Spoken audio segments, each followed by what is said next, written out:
Welcome viewers. This is one of those stories that you wish you would never have to speak about. But unfortunately, it is still in the spirit of our communities. When hatred followed Alex Ryvchin to the massacre site. I'm Dr. JWAU.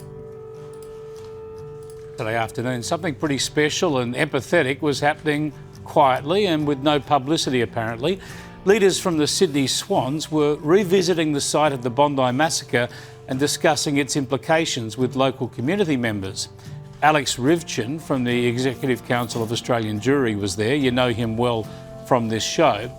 And he was abused by a woman who recognised him at the scene. Ryvchin says the woman yelled out, calling him an evil Zionist, among other things. Alex Ryvchin joins me now from Archer Park at Bondi. Thanks for... Viewers, some places should never become battlefields again. They exist to remember lives lost, comfort survivors, and unite grieving communities. 6 months after the Bondi terrorist attacks, or I'm not sure, it's a bit longer than that, many months after the Bondi terrorist attack, just for accuracy, Executive Council of Australian Jewry Co-Chief Alex Ryvchin returned to Archer Park with Sydney Swans representatives to hear the testimony of a colleague who had survived the massacre. Instead of finding quiet reflection, he says he was confronted by a woman who repeatedly demanded to know what an evil Zionist was doing there. So the question's no longer simply what was said. It is why a place of mourning became another place of hostility. Joining us, Alex. I'm just so sorry to hear about this awful event. It was where you're standing there now, at the site of the horrendous massacre back in December, and just over 24 hours ago. Can you tell us what happened? Well, as you said, Chris, you know, the Sydney Swans, they reached out immediately after the massacre. They've been tremendous. They first came down, the teams, the administrators, the women's team as well, came down to the Bondi Pavilion Memorial site to offer condolences and compassion to the community. They were fantastic. They did a big tribute on their home opener. And they also wanted to meet the rabbi from the synagogue that was most affected by the massacre and come down to the site itself to receive a tour with one of the survivors, to hear about the massacre and really understand and empathise with what transpired here. And my colleague Evan, who was shot in the back when it all began, was with me. And as we entered the site, this woman approached and said, "Why are you here?" Called me an evil Zionist and so forth. And look, I feel like in the last few years I've seen it all and experienced many things, but to have this happen here on hallowed ground, the site of a massacre just 6 months afterwards, and for Evan, a survivor, to have to be re-traumatized in that way and have to experience that, I think it's appalling, and it shows really how little has changed since the massacre. If we felt that there would be some sort of catharsis or transformation, I don't think it's happened. And I think those who always despise the Jewish people and wish violence upon us, people like this woman, they're still around, they're still brazen. There were police present at the time, there were usual police patrols happening here.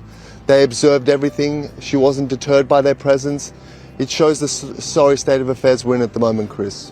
Yeah, it is tragic. I'm at Bondi most days. The police presence is very obvious there all the time, but it is very depressing, as you say. Even with the Royal Commission going on in the background, which I'll get to in a moment, the levels of hatred seem to be only increasing. I know that the man who was arrested and moved on for wearing what looked like a swastika with a slogan about anti-Semitism outside the Royal Commission, he appeared in court today and was merely fined $1,500. But the political leadership concerns me too, and you must have noticed what Zoran Mamdani said in New York City yesterday. I mean, this sort of thing just gives license and inflames the hatred, doesn't it?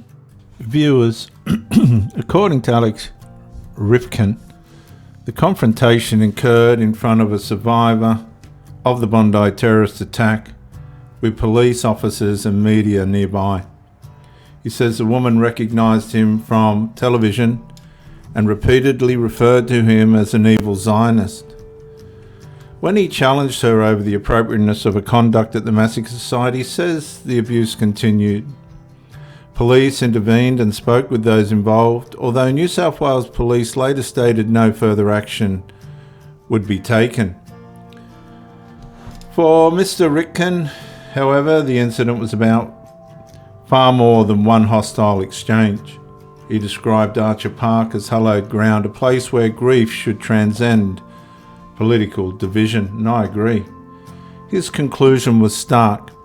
Despite public condemnation of anti-Semitism after the massacre, the willingness to target Jewish Australians, even at the site of mass murder, demonstrated to him that little has changed, and little has changed. As a matter of fact, to me, despite the Royal Commission, the Albanese government has released a Islamophobia report to the tune of tens of millions of dollars, which is in complete contrariness to the spirit that we're trying to rebuild and reclaim against anti-Semitism in Australia. This government has really lost its way. The incident therefore became, in his view, a reflection of the broader climate confronting many Jewish Australians today. And not only Jewish Australians, Australians, viewers. It does, and at every turn there are people there who are going to justify this sort of thing or say that her reference to Zionism means that it wasn't anti-Semitism, wasn't motivated by hatred. But any thinking person, any person of compassion and decency can look at the context, look at the fact that she said it at this site, the manner in which she said it, her intention clearly to offend and to menace. And whether you use the word Zionist or other euphemisms, or you say Jew, it has the same effect. It's the same people that are being villainized and abused and attacked. And so, you know, there's this fiction that you can loathe Israel, propagandize against it, accuse it of everything under the sun, and be very fond of the Jews. It's a nonsense. Mamdani is an example of that. And even the fact that the killers who carried out the slaughter not far from where I'm standing now, in their manifesto, it will be alleged by the police, they spoke about the evil of Zionists, the exact language that this woman used here. So it shows that it's merely a fig leaf for a deep hatred. And the sort of words this woman used serves to normalize and incentivize violence, and we have to take a stand against it before another tragedy transpires. We certainly do, and it's so just inconceivable, really, inconceivable.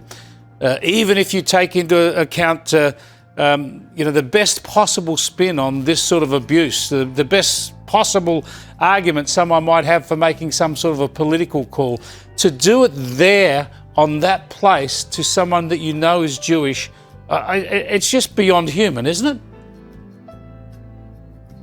Yeah, look, there's a degree of evil in our society, and you and I know the Australian fabric and nature of this country, and that the overwhelming majority of people here are good and decent and compassionate and empathetic. And we saw it when the massacre occurred, the thousands of people that came here to offer their condolences, to cry in the arms of members of the Jewish community, to offer their support.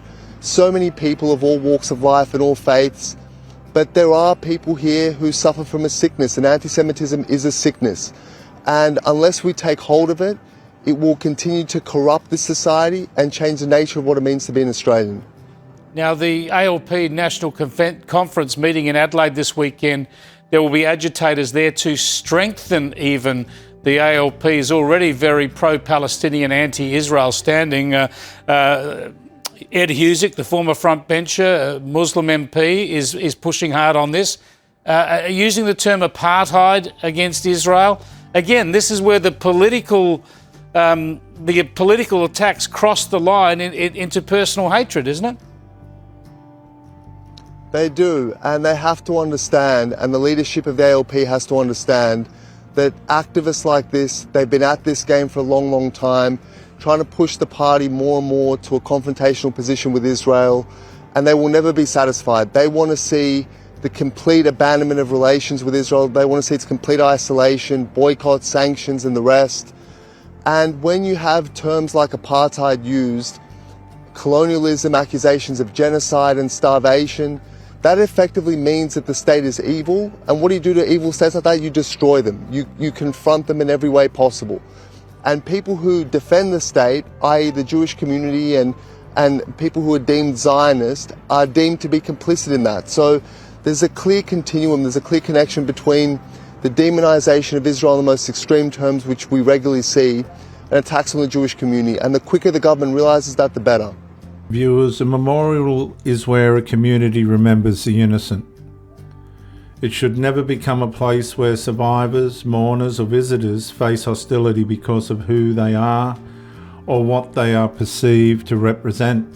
That's not Australia, that's not the spirit of this country. Whether viewed through the lens of civility, social cohesion or public safety, one principle remains constant.